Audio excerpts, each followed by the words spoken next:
One of the ways that the LSAT makes logical reasoning questions more difficult is by including arguments where there are multiple assumptions. Now, when there are multiple assumptions, the correct answer can relate to any of those assumptions. But the LSAT knows that a lot of times test takers will latch on to one of the assumptions, and that makes them not be able to see or pay attention to the other problems in the argument, the other assumptions. In particular, the LSAT knows that a lot of people are, after studying for the test, are very into identifying different words that appear in the conclusion or different concepts. If there is a new concept in the conclusion that wasn't mentioned in the premises, there is an assumption related to that idea. But that's just one of the assumptions. A lot of times there's going to be a more structural flaw or structural assumption that happens earlier in the logic of the argument. And I find that a lot of students have trouble identifying that structural assumption because they're distracted by this shiny assumption that they see in the conclusion. Let's work through a couple of examples so you understand what I mean. So we'll start with an easy argument, one that is just making the obvious assumption. So on average, people who run for student government positions tend to have more friends than people who do not run for those positions. That's giving us a correlation between running for government positions and having more friends. The conclusion says, thus, running for student government positions helps one make friends. That is a causal claim in the conclusion. And so after you have experience studying for the test, you'll probably be able to see this argument seems to be going from correlation to causation. Just because the ones who run for student government positions have more friends, that doesn't mean that running for the position caused them or helped them, made them have more friends, right? There could be other explanations. In particular, maybe it's just the kind of person and their personality that's the real cause. That's the thing that makes them run for student positions. Maybe that's the thing that also causes them to have more friends. It might also be the reverse, right? Maybe once you have more friends, that's the thing that makes you more likely to run for a government position. So all of that, I think, is going to be pretty basic after you've studied for the test a little bit. But what the LSAT will do to make an argument like this, or a flaw like this harder to spot, is they will say a conclusion that doesn't directly say something causal. It does not directly say that running for student government positions helps one make more friends. For example, let's take a look at this new conclusion. We have the same premise. People who run for student government positions tend to have more friends than people who don't run for those positions. The conclusion now says, thus showing that you want to be a leader can make your peers like you. Now, a lot of people evaluating this argument will notice that the conclusion, when it says showing that you want to be a leader, that seems to assume that the people running for student government positions are showing that they want to be a leader.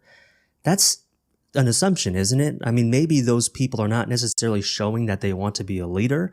Maybe they're showing that they want to improve their resume for college applications. There is some kind of assumption when this concept of wanting to become a leader comes up. And there's also an assumption related to this jump from friends to make your peers like you. Do your friends like you? Are your friends your peers? Maybe, that's probably pretty close, but there is some assumption related to that.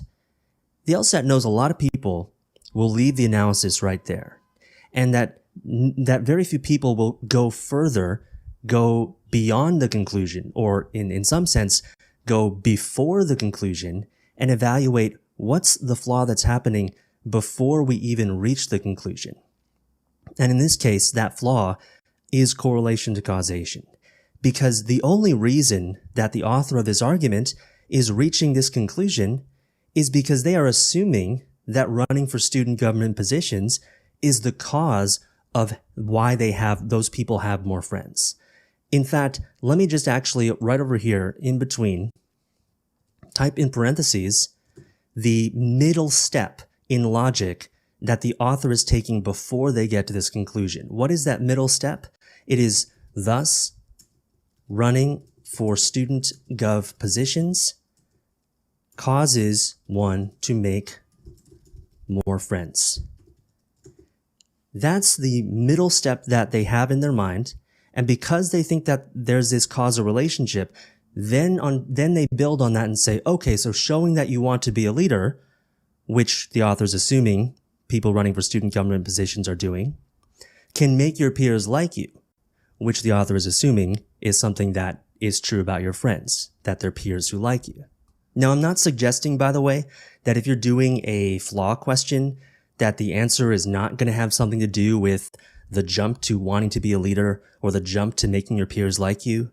But in my experience, the LSAT is very interested in structural flaws such as going from correlation to causation or mixing up sufficient conditions and necessary conditions. And when that kind of flaw is present, there is a very good chance that that is what the LSAT is asking you to see, is testing whether you can see. And the fact that there are these later assumptions that are related to the use of jumping from one word to another word, one idea to another idea, I don't want you to ignore those jumps, but I want you to make sure you are also thinking about the structure. I want you to look at that first sentence, say that's a correlation, and even before you get to the conclusion, be on the lookout, be ready for anything that sounds like an interpretation of that correlation that is causal. All right, that's what a high scorer is doing when they are evaluating these problems. Let's take a look at another example, and feel free to pause this and try this on your own. Try to identify assumptions in this argument first. The premise says, immediately after Jane launched her campaign for student body president, she started to make more friends. Thus, if Kate wants to become more popular, she should run for student body treasurer. So a lot of people are going to notice there's a difference between running for president and running for treasurer, right? Running for treasurer, it's probably the least desirable position. That maybe running for that is going to have some effect that's different than running for president. There's an assumption related to that. A lot of people are going to notice there's a difference between Jane and Kate, right? Isn't this argument assuming that what happened to Jane is comparable to what's going to happen with Kate? And yes, there's an assumption with that as well. A lot of people might notice there's a jump from making more friends to becoming more popular, right? Making more friends is not the same thing as being more popular. There's an assumption that that's an indication of being more popular when it doesn't have to be. So all of those are flaws. But there's also a more structural flaw here. Something that is happening, the way I like to put it, it's something that's happening before you even get to this conclusion. It's not a jump that you can directly point to in the conclusion. And that is the assumption that the running for student body president was the cause of Jane's making more friends. The premise just says that she started to make more friends after she began running for student body president, but just because one thing happens after another does not mean that there is any causal relationship at all. So that is something the argument is assuming, and because they assume that there's that causal relationship, that running for student government president was the cause of why Jane made more friends, from that point on, that's where the author starts getting all these other ideas. Okay, so because there's that causal relationship, that means if Kate wants to make more friends, or in other words, become more popular in the author's mind, she should do the same thing.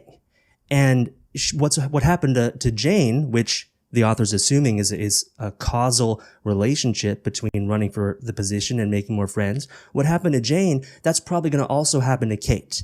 So there are these other assumptions here, right? Everything we talked about earlier are things that are wrong with the argument, but they're all happening after the author makes this misinterpretation of the first sentence.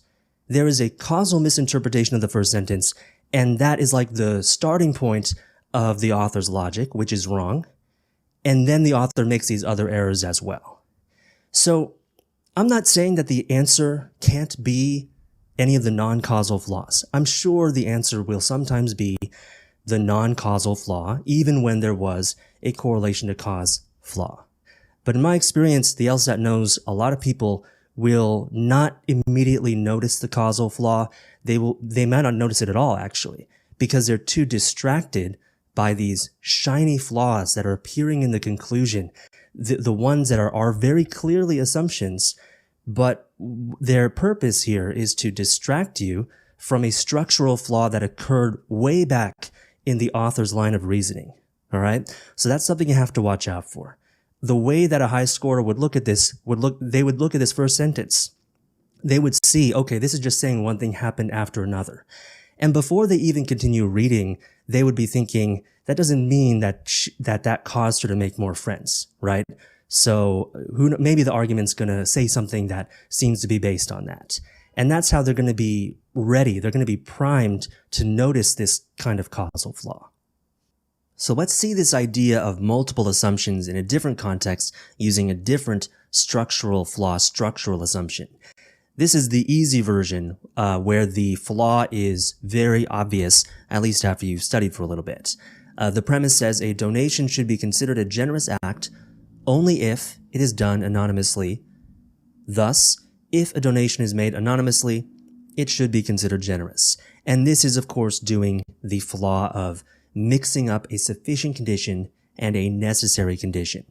The phrase only if, remember, is introducing a necessary condition. This is saying, in order for a donation to even possibly be considered generous, one of the requirements is that it be done anonymously. That premise, however, is not saying that anonymous donation is the only requirement to be considered generous. Even if something is anonymous, at least if we accurately understand the premise, even if something is anonymous, that doesn't automatically make it generous, because maybe it has to be above a certain amount to also be considered generous. So that's the flaw here. The premise is just saying anonymity is a necessary condition of being considered generous, but the conclusion is now saying that is a sufficient condition, that if a donation is made anonymously, that by itself makes it generous. So that, I hope, is, after you've studied for the LSAT a little bit, is going to stick out to you, all right?